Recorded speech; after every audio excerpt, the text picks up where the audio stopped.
What's up? I'm James. This is the NBA Draft Junkies podcast. I'm here today at Faith Family Academy with Gavin and Gallagher Placide, who just committed to Wake Forest University. How you guys doing today? I'm doing pretty good. I'm doing good. Good. All right. So tell me why Wake Forest? I think, one, the style of play.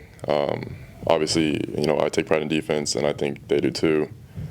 And with the style of play offensively, like the 5-out, space, transition on the floor, I think it has a lot of good qualities that align with what I like to do as well.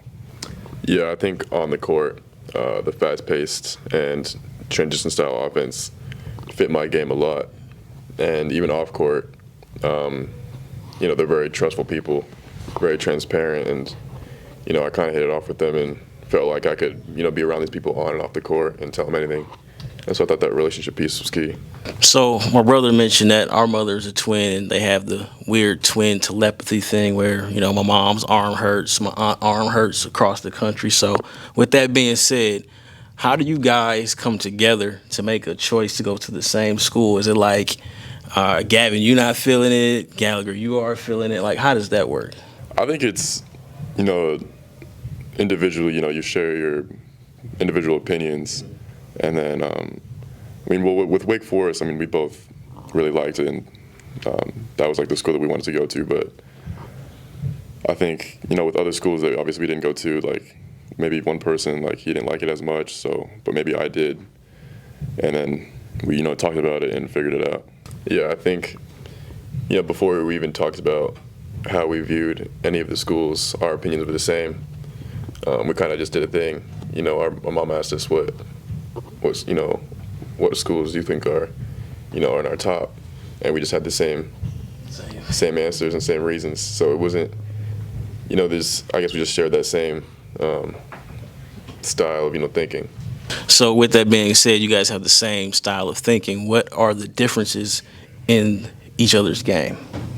I think I'm more, I tend to more like more like a driver, downhill, a lot of presence on the rim, and that, like, I gravitate more towards like the 4, 5, and then he'll gravitate more towards like the 3 or the 4 because of his because I'm a little bit taller and I'm a little bit bigger, but he's more like off the dribble and shooting. Yeah, I'd say I'm more of a perimeter player.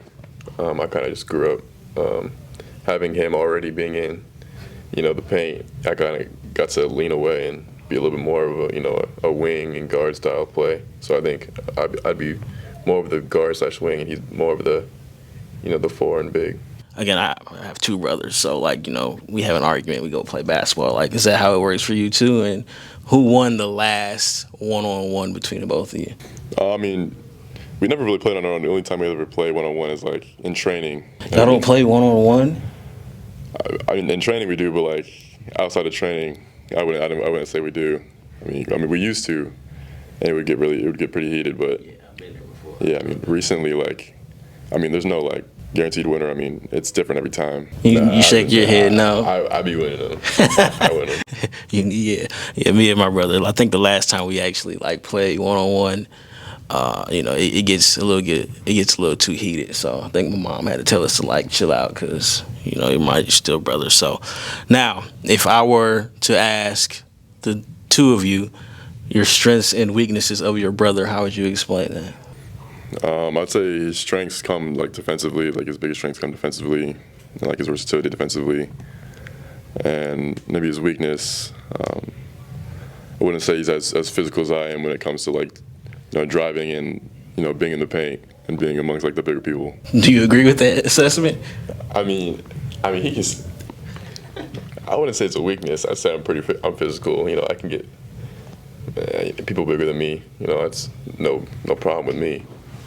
But maybe he's a little bit more. But I'd say his strengths are definitely in the paint. Finishing, and having that. And weakness probably, I guess, not as comfortable, on the perimeter, as he would be inside. He smirked a little bit there. Yeah, I don't All right. know about that, but Athlete AI is the story of the athlete. And every athlete deserves to have the story told. Under the lights and in the spotlight. This is your moment, your room. Download, capture, create, share. Athlete AI. Your name is Trent. So you guys are from Denver. When I think of Denver basketball, obviously the Nuggets. Real quick, are you guys Nuggets fans? You guys grow up with Nuggets fans? Yeah, Nuggets fan. Who's your favorite Nugget all time? I mean, I think Nikola Jokic has earned his favorite spot for me, but I mean, over the years, I've always liked everybody that's come through. Everybody has come through. What about you? Jamal Murray. Jamal Murray? I think I got to give credit to the championship team. I mean, Carmelo was there, but Jamal Murray's been my favorite. All right. So there's Chauncey Billups, and then there's Derek White. Can you tell me about the Denver basketball scene? I mean, it's definitely getting better. I mean, when I was more growing up, it was like, if you really, had a shot and wanted to go somewhere, you had to get out and go to a different state, which is what we did. But I think, more and more as people, start going D1, come back to Colorado and making a bigger splash, I think people and players are starting to get a lot better. And I think that just looking back at, Colorado basketball, it's definitely better than what it was when I was there. I'd say the same. It's improving pretty fast. There wasn't really a high, basketball focus in Colorado for people playing and not playing. But it's definitely got, like you said, it's gotten a lot better. And so it's good to see. So you think that has anything to do with like the Nuggets winning a championship, like that draws that kind of interest with the kids? And Yeah, I think with the championship, more fans come across as basketball and brings more eyes. so what got you guys into playing basketball outside of like being tall? Was it like, hey, you guys are tall, go play, or did you just normally gravitate to it? I mean, even as kids, we, played basketball like little kids, like 5 years old. We would watch like Sports Center and stuff with our dad, and we would just be playing basketball. So it wasn't something like a choice. I mean, we just grew up doing it and loved it. Yeah, I've been playing as long as I can remember. I don't know how I got into it. I don't remember, but it's just been a thing. So we talked before we started filming. Your sister plays volleyball at Ole Miss. How did she help you with this decision as far as like preparing for college athletics? I think it was she just led by example, and all the things that she went through with like recruiting and coaches and stuff like that. I mean, she can give you the insight, the do's, the don'ts, because I mean she lived through it all.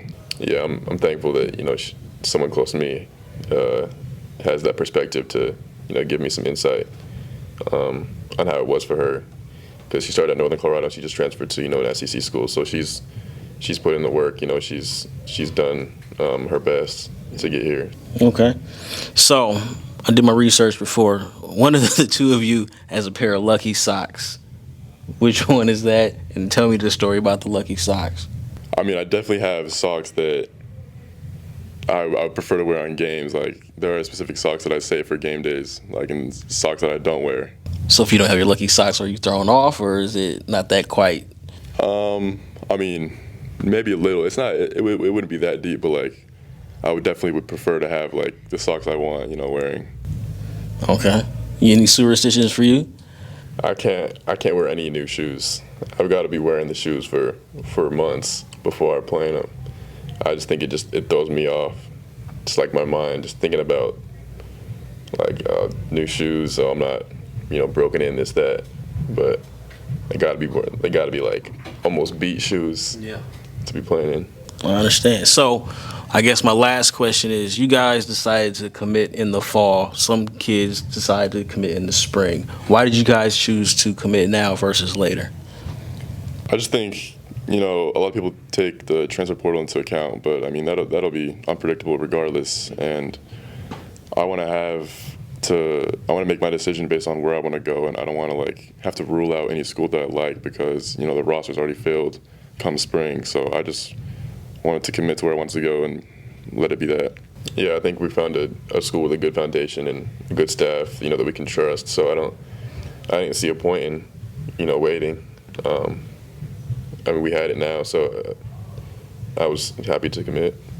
All right. And then my last question is, a successful Faith Family Academy season looks like what?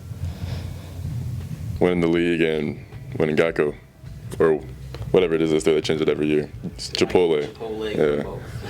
Yeah. Yeah, it has to be a championship. Championship. All right. Well, I'm here, Gavin and Gallagher Placide, Wake Forest commits, Faith family. Looking forward to seeing you guys in the future, and best of luck. Thank you.